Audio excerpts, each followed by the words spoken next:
Love,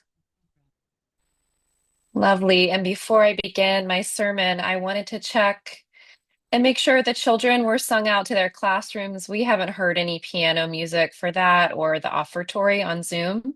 Did that happen?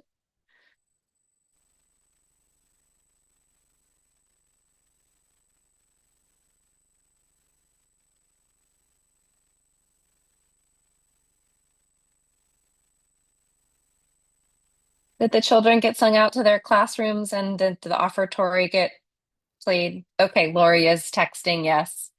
All right, great. Just wanted to make sure that they got to where they needed to be. Okay, so now diving into our sermon for the Climate Justice Revival. This is called One Flower. One flower. That's the answer that I was given by a fellow activist when, in my early 20s, I asked an audience full of people how I was supposed to make a difference for our planet. It was late in the evening, and I was tired not only from the hour, but from processing the messages of two riveting speakers, political activist Ward Churchill and radical environmentalist Derek Jensen.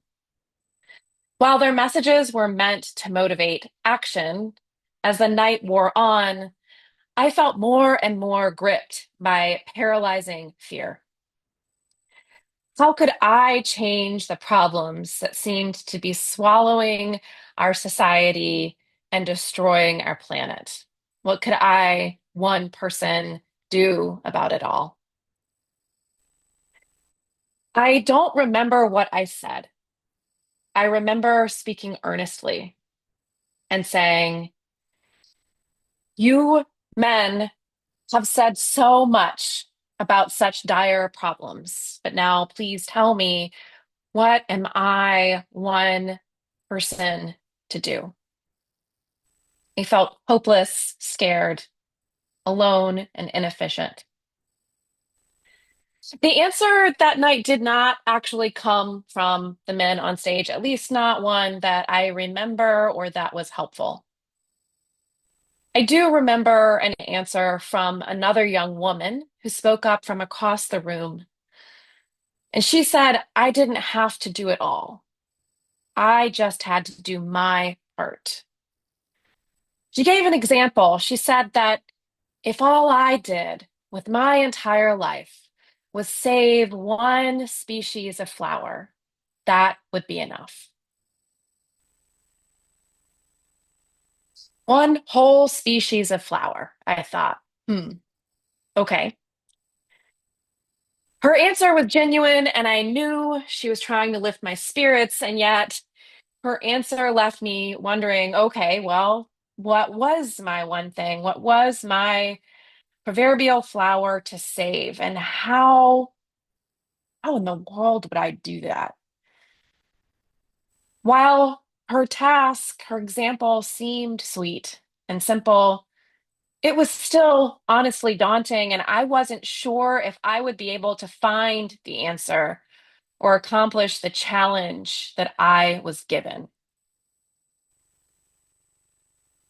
Nearly 2 decades later, I came to realize there was no flower. This answer was wrong, and it was wrong because of the question.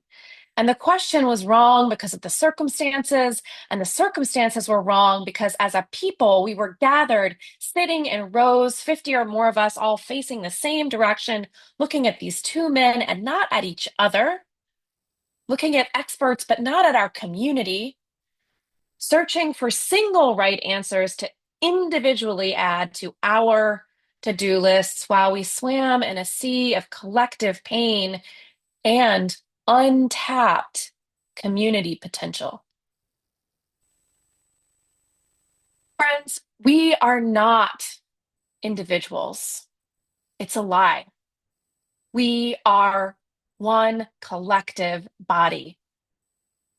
No one experiences climate change alone. When it happens to anyone, it happens to everyone. And the trauma of watching our world die and the people and beings who live here and not knowing or efficiently being able to help that. It's not yours to bear alone. It isn't mine either. It's ours. And I'm not just talking about the people who are attending this service today, whether in the sanctuary or on Zoom. It's all of ours, including Earth. There's no single right way for any individual person to mend this broken world. We have to become aware of the water that we are swimming in, including the culture of isolation and perfectionism, and do everything that we can to join together as a collective body and imperfectly, but earnestly endeavor to heal our collective brokenness until we are whole. This is the beginning of how we will heal people and planet.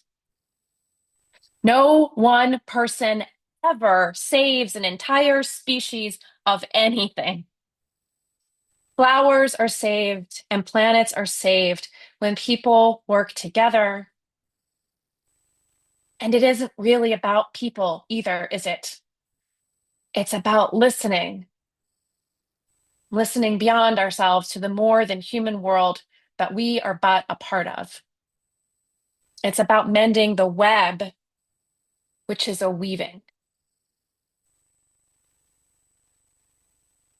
So I spent nearly 20 years trying to figure out the perfect way to save the world on my own. And those wasted years kept me from collaborating with people like you, with communities like this one, to figure out how to do it together. Maybe we've all failed in that regard because it still feels like we're all beginning. The antidote to a culture of isolation and critique is a culture of connection, compassion, mutual understanding, and care. Can't do it alone. We need everyone at the table because, in truth, as I said, we are one body. This weekend's Climate Justice Revival has been meant to be a reminder of this. If you were here yesterday for our Climate Justice Revival dialogues, you felt the levity in the room. You felt the lightness. You felt the energy, even when discussing the hardest parts, the myriad of overlapping challenges that we collectively face today. I know there was an emotional warmth that comes from connection, from being together, from sharing ideas, from collective action. We are not in this alone. And when we join together, we are so much more capable of real change. At the end of yesterday's revival dialogues, participants named intentions for their path ahead. Participants chose 3 words each. And I was able to receive those words, and I'd like to share a conglomeration of them with you now. Words came up repeatedly like belonging, connection, community, sharing, and togetherness. Those were the words repeated most. Other words that arose more than once were volunteer, action, passion, acceptance, education, compassion, and empowerment.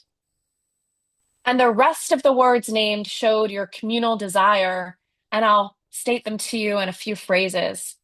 Your communal desire to show up with creativity and curiosity, to be connectors that care for climate, to gather with a spirit of generosity and welcome, to embody energized enthusiasm, to create accessible spaces that nurture a sense of warmth and willingness, and to listen to local leadership and allow it to inspire our collective service and be persuasive enough to help co-create a little magic along the way. I think magic might have been my favorite word on the list.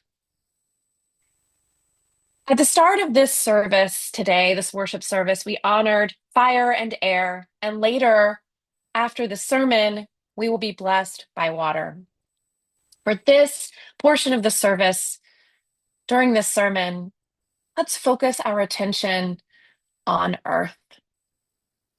Wherever you are, I invite you to close your eyes and take a breath. Send your energy and attention towards earth.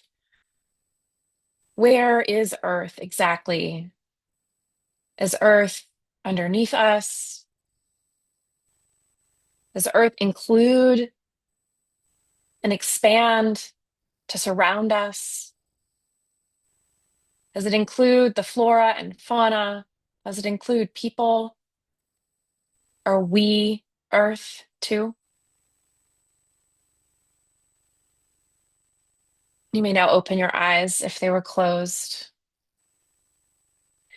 In the words of ecologist Baba Dioum, in the end, we will only conserve what we love. This perspective has fueled the UU Climate Justice Revival, and it has such a nice confluence with our newly chosen UU values because love has been placed by us collectively at the center of our Unitarian Universalist values. And when love is at the center, it can guide us, it can ground us, it can be our rudder and inform all that we do. Putting love at the center of our values and allowing it to fuel us can be a catalyst for action. Love reminds us of what our hearts are called to strive for. Love reminds us that our earth is precious enough to protect. True love for earth is rooted in an understanding of who earth is, what earth experiences, and why earth needs our help. True love cannot exist without understanding. In order to achieve this understanding, our awareness must reach out, it must expand to include more than the narrow focus of traditional environmentalism. We must carry forward our former knowledge and also broaden our focus to include the people, places, and beings who are most compromised by climate chaos. This awareness and understanding must reach near and far, for this crisis is local and global. It is right here with us, and it is a plight that our entire planet shares. Yesterday, during the climate justice dialogues, this congregation drew pictures of the world that we dream of. We discussed our challenges and brainstormed about how to address them.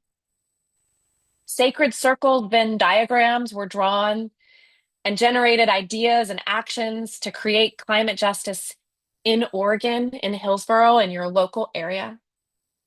And after this worship service is through, there will be more opportunities to discuss and connect. Even if you weren't here yesterday, there is still time to join into the conversation. This revival is meant to be a springboard to take us into places unknown, and it is one moment, the first step on the journey. It is not an isolated event. It's an ongoing process. And this process didn't begin this weekend either. It didn't begin this weekend, and it won't end today. My hope, and I know our shared hope, is that this climate justice revival will be a bright gem along the way to truly revive us and inspire us, and will be a luminary of hope to ignite us and guide our way on. Friends, it was never really just about me saving one flower. It's always been about caring for Earth collectively. We're not in this alone. We're in this together. And when we lean into love and commit ourselves to justice as one body, the future beyond our wildest dreams is well within our reach. So now we will begin